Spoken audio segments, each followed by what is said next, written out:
ಇನ್ನು ಪಂಚಮಸಾಲಿ ಮಠದ ವಚನಾನಂದ ಶ್ರೀಗಳ ಪದಚ್ಯುತಿ ವಿಚಾರಕ್ಕೆ ಸಂಬಂಧಪಟ್ಟ ಹಾಗೆ ಆಗ್ತಾ ಇರುವಂತಹ ಬೆಳವಣಿಗೆಗಳನ್ನ ಗಮನಿಸ್ತಾ ಇದ್ದೀವಿ. ಉಚ್ಚಾಟಿತ ಶ್ರೀ ಹೇಗೋ ಬಂದು ಮಠಕ್ಕೆ ಸೇರ್ಕೊಂಡಿದ್ದಾರೆ ಅಂತ ಹೇಳಿ ವಚನಾನಂದ ಶ್ರೀಗಳ ವಿರುದ್ಧ ಕೆಚಡಿ ಕೊಟ್ರೇಶ್ ಆಕ್ರೋಶವನ್ನ ವ್ಯಕ್ತಪಡಿಸಿದ್ದಾರೆ. ವಚನಾನಂದ ಶ್ರೀ ಮಸಾಜ್ಗೆ ಮಠದ ಮಕ್ಕಳನ್ನ ಬಳಸಿಕೊಳ್ತಾ ಇದ್ರು. ಏನಾದ್ರೂ ಹೇಳೋಕ್ ಹೋದ್ರೆ ಏರು ಧ್ವನಿಯಲ್ಲಿ ಮಾತನಾಡ್ತಾ ಇದ್ರು.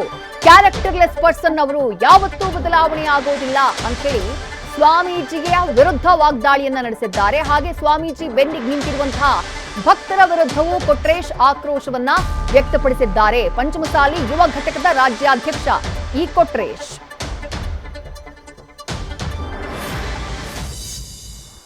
ಏನು ಅಂತಂದ್ರೆ ಮಾತೆತ್ತಿದ್ರೆ ಅವಾಚ್ಯ ಶಬ್ದಗಳನ್ನು ಬೈತಕ್ಕಂಥದ್ದು, ಯುವಕರನ್ನ ತಮ್ಮ ಮಸಾಜ್ಗೆ ಬಳಸ್ಕೊಳ್ತಕ್ಕಂಥದ್ದು, ಎಲ್ಲಿ ಹೋದಲ್ಲೆಲ್ಲ ಯಾವುದಕ್ಕೆ ಅಡ್ಡಿ ಅಂದ್ರೆ ಅವರು ಯಾರು ಪ್ರಶ್ನೆ ಮಾಡಂಗಿಲ್ಲ, ಅವ್ರನ್ನೆಲ್ಲರನ್ನ ಮೂಲೆ ಗುಂಪು ಮಾಡ್ತಕ್ಕಂಥದ್ದು.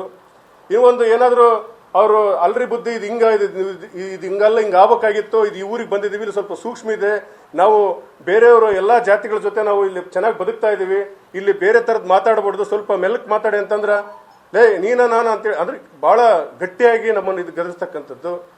ಜೊತೆಗೆ ನನ್ನ ಎದುರಾಕೊಂಡ್ರೆ ನಾನು ತಲೆ ಮೇಲೆ ಕೈ ಇಡೋದು ಗೊತ್ತು, ಕಾಲಿಡೋದು ಗೊತ್ತು ಅಂತೇಳಿ ನಮಗೆಲ್ಲ ಬೆದರಿಕೆ ಆಗ್ತಕ್ಕಂಥದ್ದು. ನ್ಯೂಸ್ ಫಸ್ಟ್ ನಿರ್ಭೀತಿಯಿಂದ ನಿಮ್ಮ ಪರವಾಗಿ.